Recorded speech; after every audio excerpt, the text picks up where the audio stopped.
My name is Chris Kagan. I'm the president of the South Rose Hill Bridle Trails Neighborhood Association, and I appreciate all of you who've come out to meet the candidates and to discuss issues that face our neighborhood and the city at large. First off, I want to thank the board of the Neighborhood Association who all pitched in to help make this happen, from John on the AV support to everybody who created the flyers, Felix and his daughter, and the folks who helped to promote. So can the board members please raise your hands or stand and be recognized?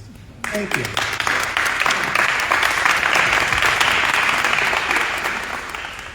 Next, of course, I want to thank our candidates for City Council who have all agreed to take time off to be here to answer our questions and engage in a discussion about the community. We'll give them a moment to introduce themselves. Each of them will have 3 minutes to speak to their values and anything basically they want to tell you about themselves. But then we have specific questions that we'll pose to the whole group. We'll pass them down the line. All of the questions are designed to evoke something that is of specific interest to our neighborhoods here, South Rose Hill and Bridle Trails, but also to the city at large by extension. So for example, if we ask about a local shopping center and its future, we're really talking about walkable neighborhoods, housing density, transportation issues. So if you're here from outside of this neighborhood, don't worry, there will be a context of interest for you as they answer the questions that we pose. We usually begin with a period of public comment at our neighborhood meetings. I'm going to waive that tonight because we're on a tight schedule, but I will make one because if I don't, my wife is going to be unhappy with me. She works for Washington State Parks, and she wants to make sure people know that as of October 1st, the cost of a Discover Pass is going up. This has not been terribly well communicated throughout the state, but if you pay $30 annually for a Discover Pass, that's going up to $45 as of October 1st. That $30 has not been raised in 20 years, so it's well overdue for a raise, but it's a pretty big jump. So if you're on the fence of whether to buy a Discover Pass for the coming year or not, and you want to save some bucks, get it in now. All right, let's begin. I'm going to invite you folks to introduce yourselves, and I have a high-tech method for randomizing that. Oh, by the way, I want to recognize that we are live streaming on Facebook, so hello to everyone who's watching online. Okay, this microphone is very twitchy, and it has no off switch. So when I hand it to each of you, please make sure you handle it gently, because it's gonna want to make all sorts of noise on you. I have your names on slips. I'm going to pick one at random. Kurt first. Wow. There you go. So you have 3 minutes, Kurt, to introduce yourself and say whatever you like. Oh, good here. All right. Good evening, everyone. I'm Kurt. I think we've got something pretty special here. It's rare that a day goes by when I don't thank my lucky stars that I live here in Kirkland. Like most folks, when I came to Kirkland, I didn't know a whole lot about it, but it didn't take me long to fall in love with the city. Kirkland is safe and welcoming. Our low crime rate and great schools make it a fantastic place to raise a family. And on top of that, Kirkland is stunningly beautiful, from our amazing public waterfront to our extensive system of parks. The Kirkland my daughter came home to the hospital from 16 years ago looked a bit different than the one we live in now. When my children decide to start families of their own, I'm sure it will look a bit different more. The question isn't whether change is going to happen, it's whether and how that change is going to alter the things that truly make Kirkland special. That change can feel unsettling. We see the traffic on our arterials and worry it's only getting worse. We see our favorite small businesses struggle with rising rents. We worry that the character of our neighborhoods is slipping away. And we look at our own children and wonder if they, or their teachers, or our service workers will ever be able to afford a home in the city that they serve and love. Acknowledging these challenges is the first step to solving them. My vision is for a Kirkland that works for every generation.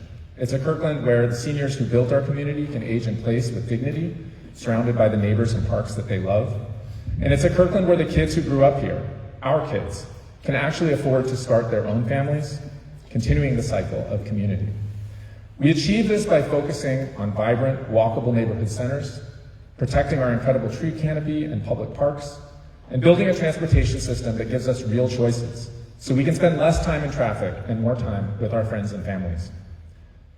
But we won't get these things without leadership, and that leadership requires three things. First, you need your colleagues to trust your commitment to put problem solving and long-term thinking above political expediency.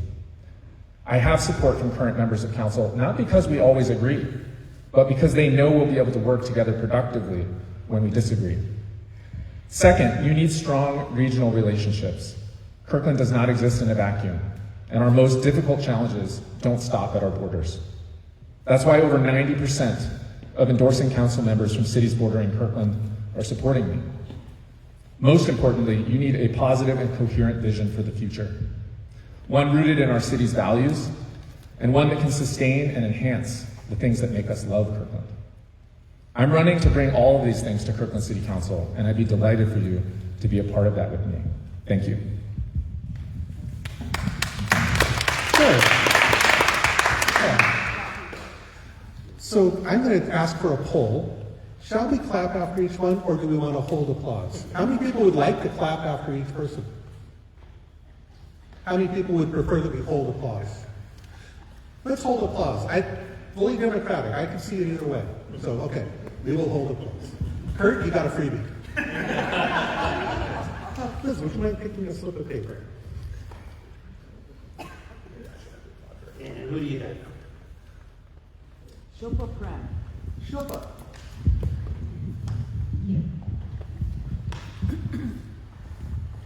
All right. Well, first, thank you so much for organizing this event. This is fantastic. You may be wondering why at this stage in my life I am running for Kirkland City Council when I'm raising 2 elementary school children and working full-time as a lawyer. The answer is simple. I care deeply about the kind of community we're building. I love this city and want to ensure Kirkland remains a vibrant and welcoming place for my kiddos, seniors, families, and everyone in between. One thing I've realized is that in order to make this happen, good, thoughtful, common sense decisions need to be made at the council level, and I believe I bring that skill set to the table. A lot of what is required to serve effectively on city council requires navigating complex laws, zoning codes, policy frameworks, and this is exactly where my legal expertise will come into good use on council.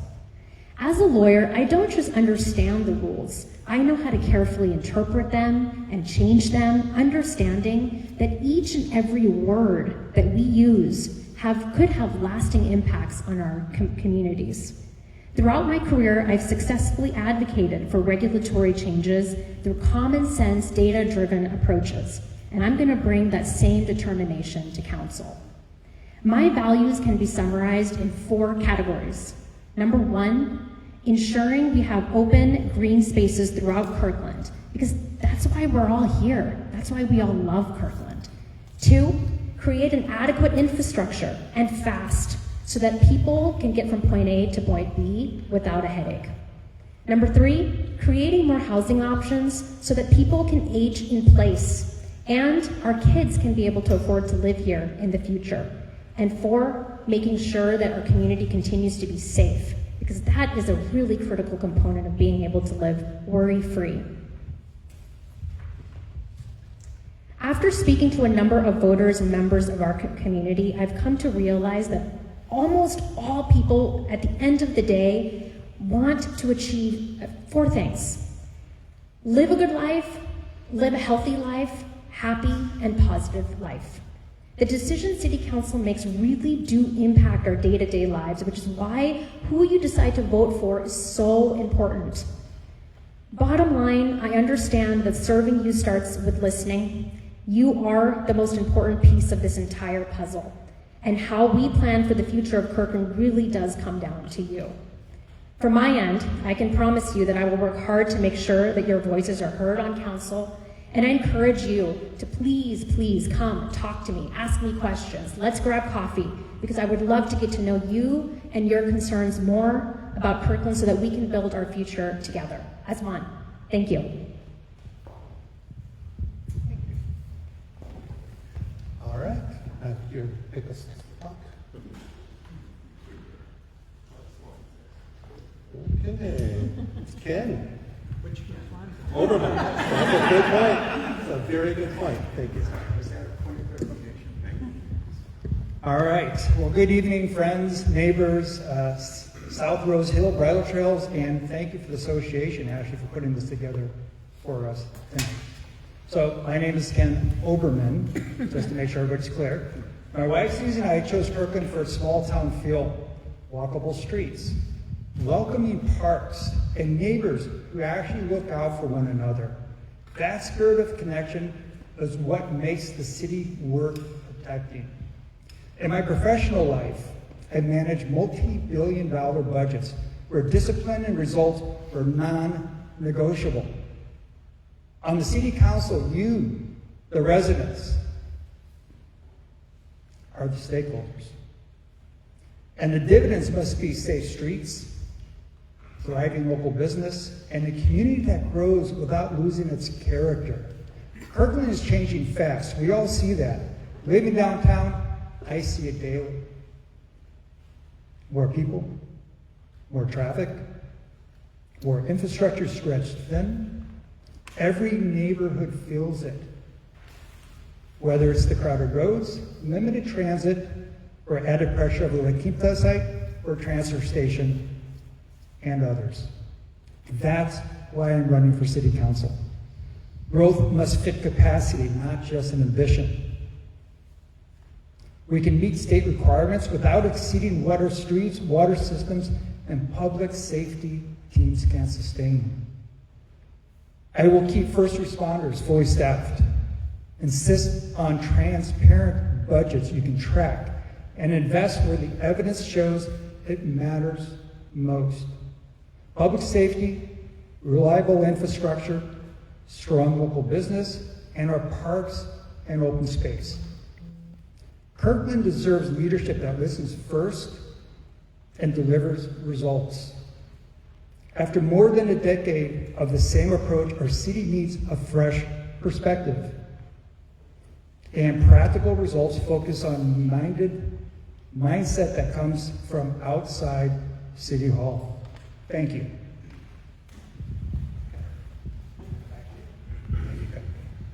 Get over. Okay, that's your turn. Over. Nothing up my sleeve. Oh, Ken McKenzie. There we go. We get the double Kens.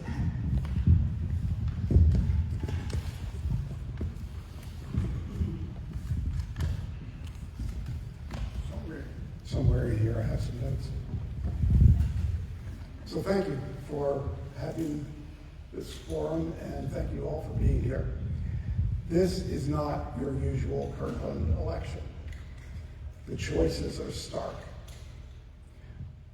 We can maintain the status quo, massive growth is in the queue, or we can choose a different direction. And I'm here to be part of offering you a different direction, one of sensible growth rather than massive growth. My family and I moved here in 2009, so we've been here for a while. Our kids grew up in the public school system. In fact, my daughter went to this very school. In 2011, I became a stay-at-home dad. I spent decades of my professional life managing large teams of engineers, managing budgets, and handling the personnel issues, so I know about running an operation. I'm a community guy. I'm one of us. I've been working with my neighborhood association and part of the Kirkland Alliance of Neighborhoods since 2016. So I know what it's like to try to build community at the neighborhood level. I worked on the fire safety ballot measure at the invitation of the city that brought us the new fire stations and enhanced emergency services that we have today. I was invited by the city to join the Parks Funding and Exploratory Committee, called PFAC. And the point of that was to define an indoor recreation center and pool. At the end of that process, I concluded that the proposal from the city was a bad deal for taxpayers. And I led the effort to defeat that proposition, in spite of the fact that I really, really wanted a pool.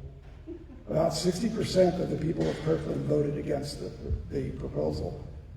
So that moved me into the category of taxpayer watchdog. I care deeply about how we spend our money. So I'm committed to Kirkland. There are people here who have tried to leave their city council position twice in the last year. I will be here for the duration. I want to be a team player on a new city council.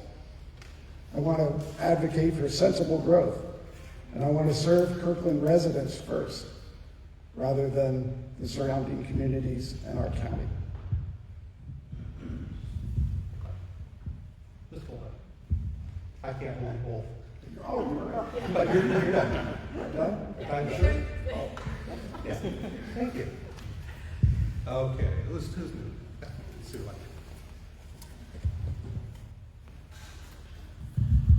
Neil. Neil back? Thank you, Ken. All right. Well, I want to start by thanking you for being here and for being engaged in your local election. Local elections are important. They're really important, and too often they involve not enough information or misinformation. So I really appreciate that you're here dedicated to learning more about this year's races and the candidates who are vying to be on your city council. I'm Councilmember Neil Black, and I'm running for re-election. There's a lot more information about me on a handout that is floating around the room. I hope you'll read it, take it home, and refer to it later. Tonight, instead of covering my background or various roles in the community, I want to share 3 lessons that I've learned about being an effective council member. First, you have to be dedicated to public service. Not politics or party or what have you. That commitment to public service for me began in college, coordinating a tutoring program for underserved students in the Bay Area, and working on environmental policy at the White House, at the Environmental Defense Fund, the Department of Justice. While peers were doing political campaigns, I was focused on direct service and policy. The Haas Center for Public Service at Stanford was my home away from home, not the Student Senate. In fact, I never worked on a campaign until I ran for Kirkland City Council for the first time in 2019. And since then, I've learned that if you aren't grounded in the public good, you're going to be swayed by the last opinion you heard from the last person who talked to you.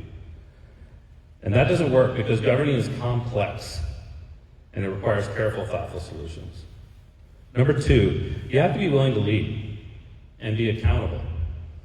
Throughout my career, I've made tough calls in boardrooms, courtrooms, and law school classrooms where I'm accountable to management teams, clients, students, investors, and the community. And for the past 6 years, I've been accountable to the people of the city of Kirkland. Those years of experience thinking through complex issues, listening, and making disciplined decisions that stand up to scrutiny has been invaluable in serving Kirkland with integrity. Finally, good governance. It's essential. Cities face countless unpredictable issues. You can't go in as a one-issue activist. You need curiosity, you need good judgment, the courage to have hard conversations, and be brave in making tough decisions you didn't even know you'd face. You must engage the community, listen openly, weighing competing interests, and make hard decisions. When I first ran in 2019, I promised sound governance at a time when national politics seemed hopelessly divided. That commitment matters today more than ever. I'd love to have your vote. Thank you.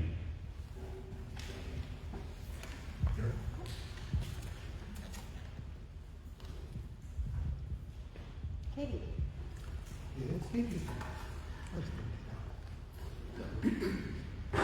Sure. South Rose Hill and Bridle Trails. Sorry, I always get caught up on the South Rose Hill part.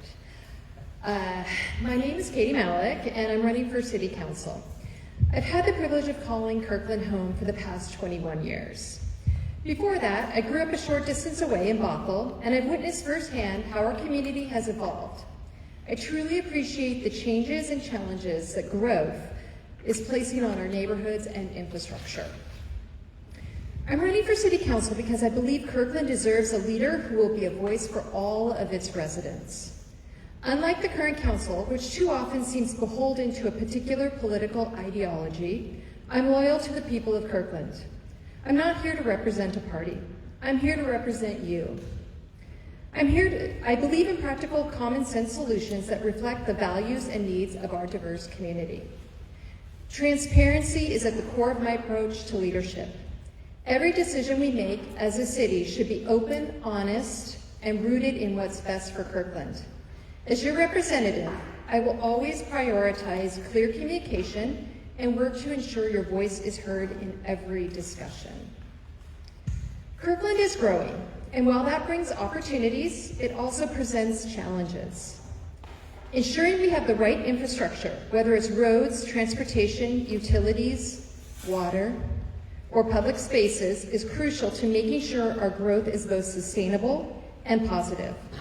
We need to plan for the future, making sure we have the resources in place to meet the needs of our growing population, while also maintaining the quality of life that makes Kirkland such a wonderful place to live, work, and visit.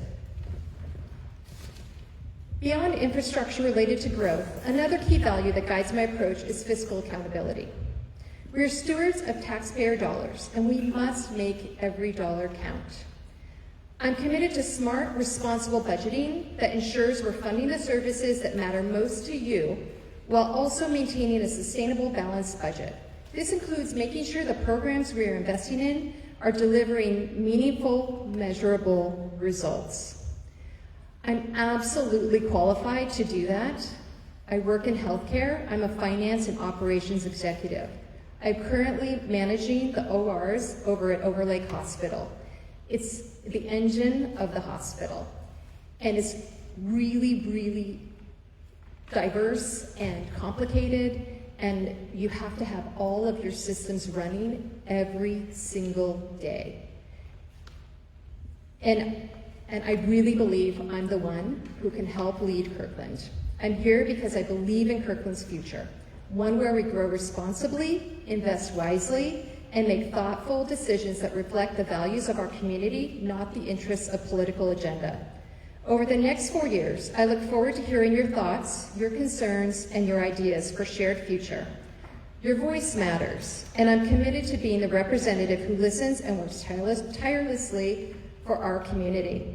Thank you for your time, and thanks for being here tonight. All right, just two left. Just far in these front rows.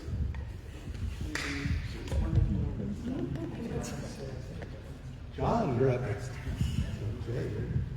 I wonder who's next.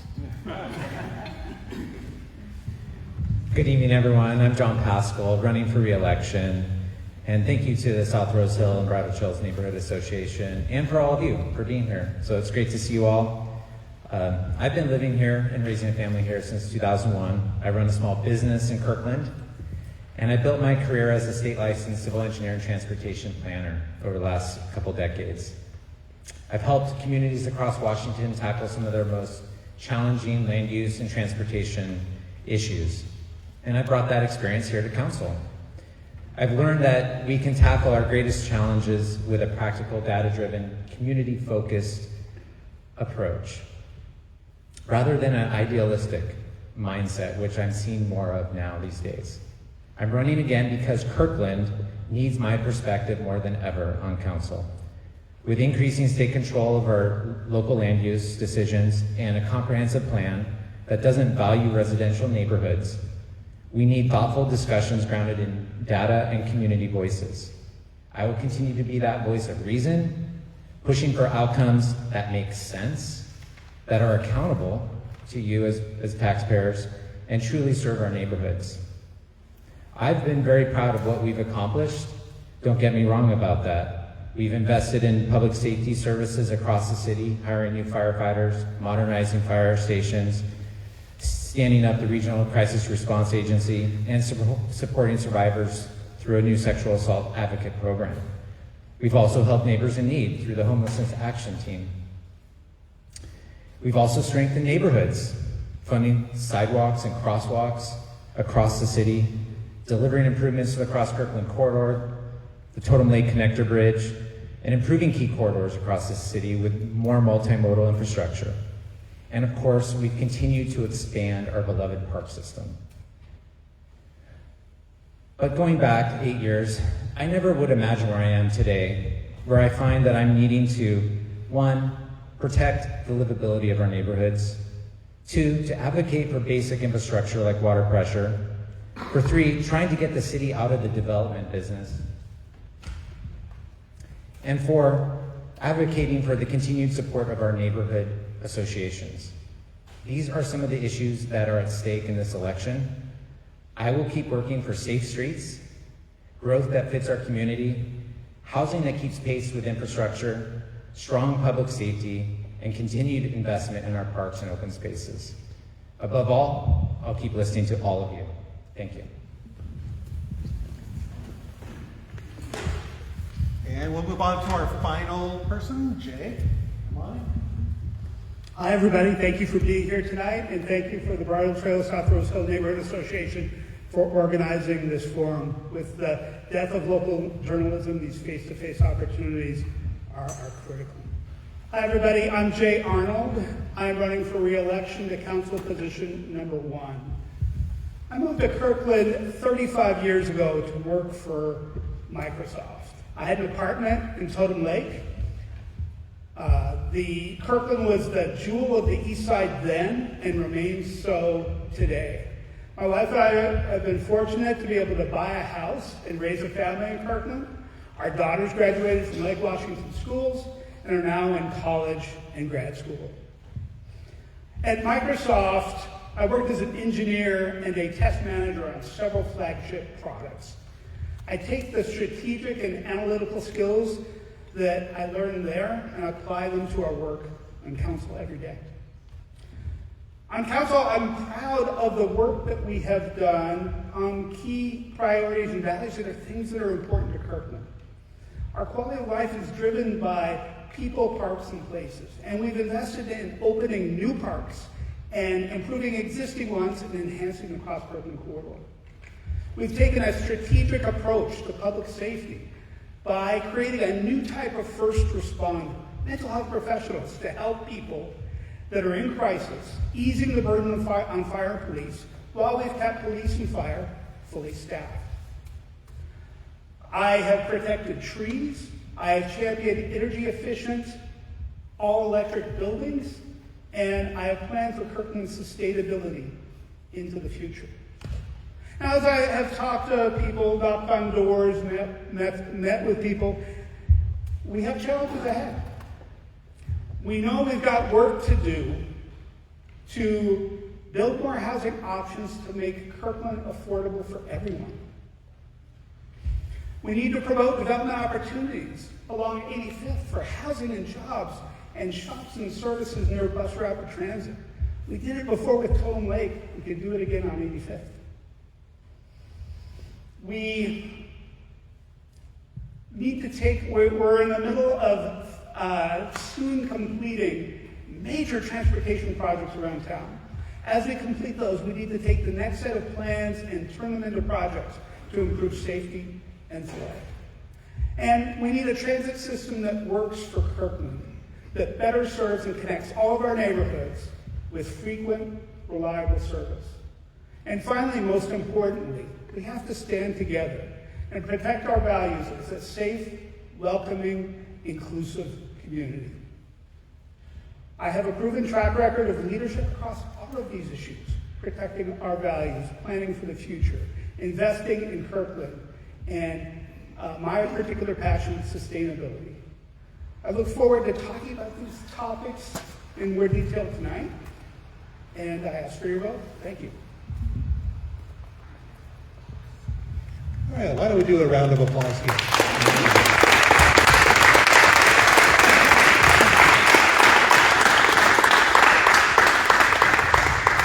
I want to thank you all for your introductions. We're going to move on to some specific questions that were created by the board, representing issues local but with citywide influence as well. Before we do that, let's take a collective deep breath and move on as we shift gears. Okay, ready. What my format is, I have 4 questions. I'm hoping we'll get to them all, but with so many candidates and we want to get out of here before it's too dark and too late, I'm going to ask that you keep your comments to about a minute when it comes to you. I'm going to start question 1 down here at position number 1.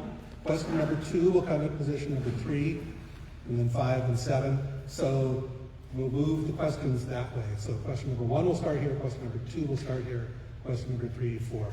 Just so that we mix up the order of who's answering. A question?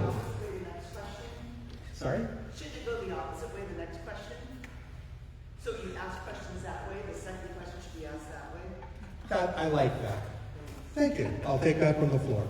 So we'll alternate directions with each time. So, yeah. I appreciate that. All right. We begin with something about the 85th Station Area Plan. So that's the bus rapid transit development at 405 and Northeast 85th Street. That was planned years ago for development, and there was the whole Lee Johnson deal for building a giant Google complex that fell through. I'm sure most of you are familiar with that. But at this point, there's some limbo in that area in many people's minds of what's going to happen with that station area, the immediate station area specifically.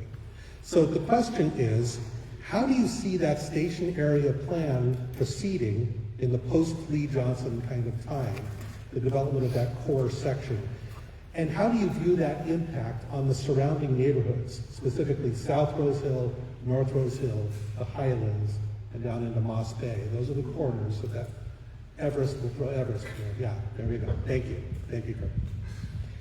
Because there is impact through densification, parking, public transportation planning, other effects.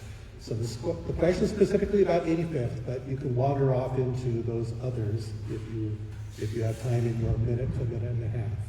So we begin here with Jay. Thank you, Chris.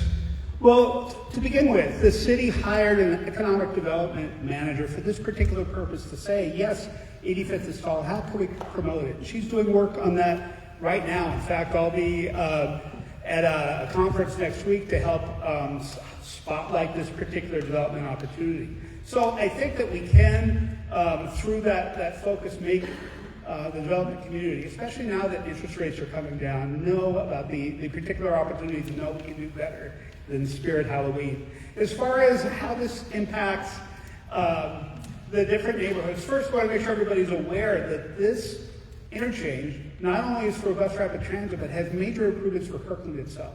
It'll make it so that there are safe pedestrian and bike crossings from across both sides of 405, whereas in the previous configuration, you were taking your life into your own hands.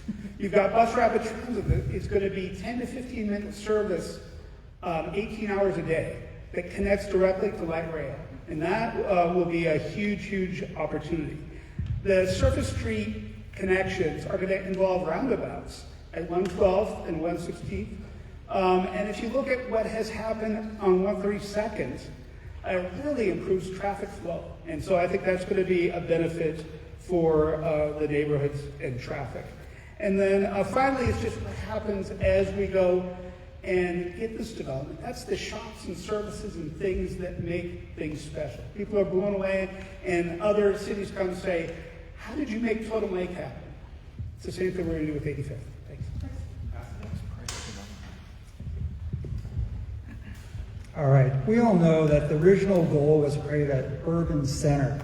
Housing, jobs, services, big zoning, big buildings. I mean, the master plan never came to fruition. We spent a lot of money on consulting and it stalled out. This is a great area for development, no objection at all, but it has to be done thoughtfully. And the question really is, how do you get the neighborhoods?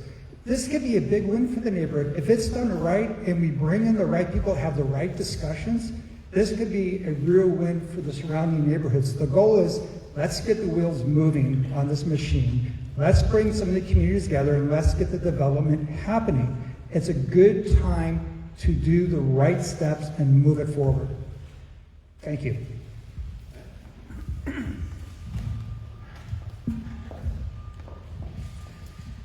I live in South Rose Hill, so I'm actually very excited about this. I think it's going to be a positive move. We're going to have increased economic activity, retail, housing. I don't see this area of just being townhouses. I see restaurants, I see coffee shops, I see places where people can meet, take their family, and experience life together. I also see us redeveloping a lot of the empty shopping lots right now. Right now, empty shopping lots, as you know, they do not bring any tax revenue, and it also looks kind of hideous. So I'm very excited that all of that is going to be redeveloped. One thing that we will have to be very, very mindful of is making sure that we have an adequate infrastructure, though. And what that's going to mean is, as we are designing and planning each and every property, we're going to have to really look very deeply at all of the mitigations that could cause congestion. We will have to look at traffic studies and environmental studies and just make sure that we are thoughtfully thinking through each and every possible issue that could come up. So as part of the design and planning and the development project application that each developer will bring across, we will just want to make sure that it is done thoughtfully. And I will definitely be advising the city staff to be very mindful of that. But in terms of the overall overarching excitement around this, I am extremely excited.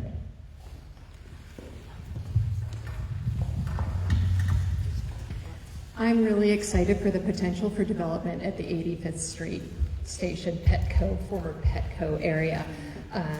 It's kind of been a graveyard for several years now. But it's going to take more than interest rates dropping to make that happen. We need to encourage the developers to come in, and right now we've created barriers to prevent development. We've over-regulated that property. We need to look at what will make it pencil out for a developer to come in and develop that property. And I think it's pretty simple, and I think there's some pretty easy wins there. How do I think it's going to impact our neighborhoods? Can I get a show of hands of anyone who's got kids who go to Lake Washington High School? It is a nightmare already without adding anything to it. We've lost the Houghton Park and Ride. We've lost buses. If you've ever been up there at 8 o'clock in the morning or at 3:30 p.m., you can be in intersections for 5, 6, 7 lights. It's already overburdened. I think we missed with the 85th Street Station by not putting a park and ride in there that would compensate for the loss of the Houghton Park and Ride. We've also lost tons of bus routes. We really, really need to advocate to get more buses. There's simple, easy solutions. We don't need to do traffic studies. We need to advocate on behalf of our citizens for more access to transit to relieve and mitigate the already congested traffic and the additional traffic that's going to come.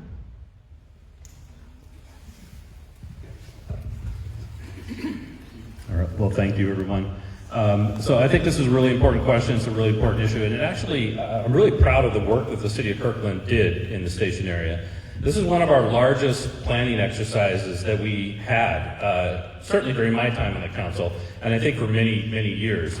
Other than the comp plan itself last year, the planning we did at the station area plan with some of the most sophisticated, some of the most thoughtful planning that we've done. And I'm actually really proud. We really sharpened our pencils and we sharpened our tools when we went in to do the planning for the station area.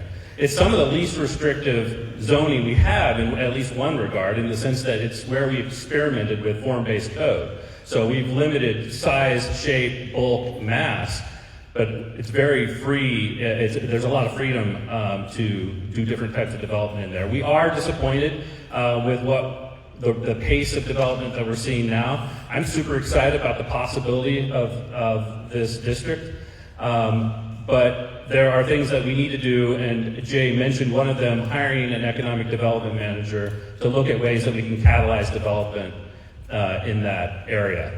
One thing I want to mention, the development that's going to happen in that area is going to help fund the infrastructure improvements that are needed for that area. So the infrastructure improvements that we've needed for decades and that are going to come in hand with the development that we see. So that's something important to keep in mind. Just know that we are not ignoring the impacts of this, but we're also super excited about what it might mean for workforce housing, neighborhood serving retail, and other benefits. And the last thing I'll mention about the space at Lee Johnson that has the greatest allowance for density, the tallest building, one of the things we did thoughtfully is we required a development agreement for that. No matter whether it was Google, who pulled out, or the next developer, there's going to be a development agreement. That's an opportunity for us to negotiate the cost to the community against benefits to the community. And that's super important. That's part of the thoughtfulness we put into that, and I'm super excited and proud of that work. So thank you. Here we have an excellent opportunity to examine differences. I am embarrassed by the 85th Street plan. So Liz Hunt and I spent a lot of time working with the city on the 85th Street plan, and we worked as hard as we could to moderate it. And we worked with the Planning Commission at the time, which was overruled by the City Council. I'm embarrassed.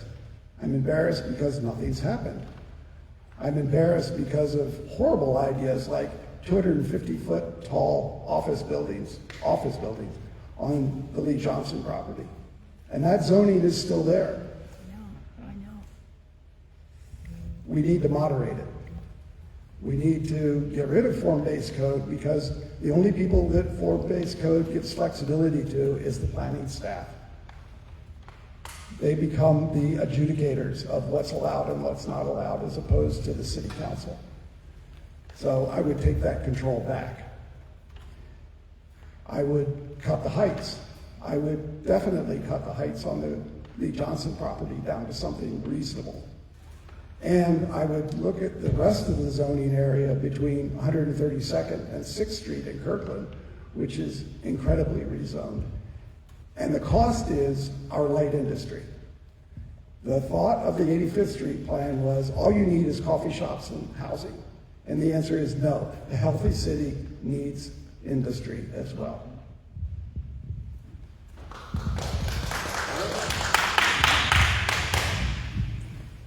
All right, I'm not sure how to follow that, because I don't know how many people who live in this neighborhood want a whole bunch of industrial stuff right next to their neighborhood. But I would caution you to be wary if anybody comes to you and says the solution is really simple and really easy. If it was really simple and really easy, it would be done. The problems that we're facing in our city, the problems that wind up making their way to city council, get there because they are hard problems. And you can't just get out, pom-poms and make development happen. It takes a lot more than that. I am also actually pretty excited about the 85th Street stationary plan, because that's walking distance from my house as well. And while I'm not the world's biggest fan of freeway running mass transit, I'm hopeful that the Stride BRT will bring some more opportunities and bring some more connectivity to our region. And I honestly think that the way it's going to wind up playing out is the way so many things play out, which is slowly at first and then all at once. And it's going to be those first pioneer businesses that move in, those first pioneer developers that see the potential and start building things in that area that are going to open the floodgates, and we're going to wind up getting a lot of really great stuff. I know I heard Jay mention Spirit Halloween. Every time I go past Spirit Halloween, Spirit Halloween is the sign of a dying area, not the sign of a good area. So we got to get that fixed. As far as the infrastructure question goes, nobody builds a sewer for the fun of it. They build a sewer because there's a plan to put something there. They build a bigger road or a better road, or they add more transit service because they know there's going to be people there, there's going to be riders there. And so this idea that we have to wait for the infrastructure before we can start planning for the development is actually, it's backwards.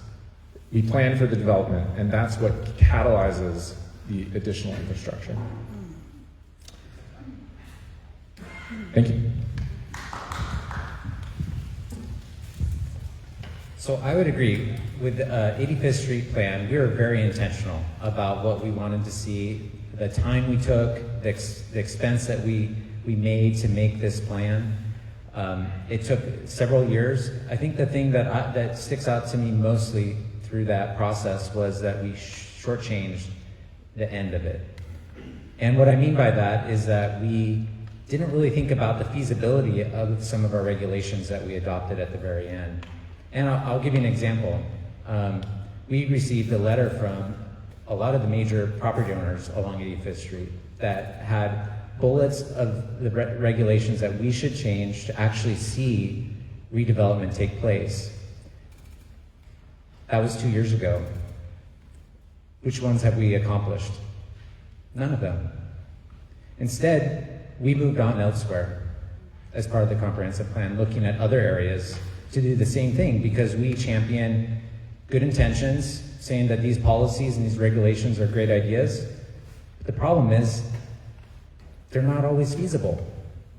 And that's what we're seeing with 85th Street, unfortunately. So we need to go back to the drawing board, not reinvent the wheel, but we need to make some tweaks with those regulations to see that redevelopment happen. And when it happens, we have the design standards and all the other things in place to make that be a great community. And we're going to make sure that that doesn't necessarily impact the adjoining neighborhoods as well. That's part of the plan. We just need the plan to actually be feasible.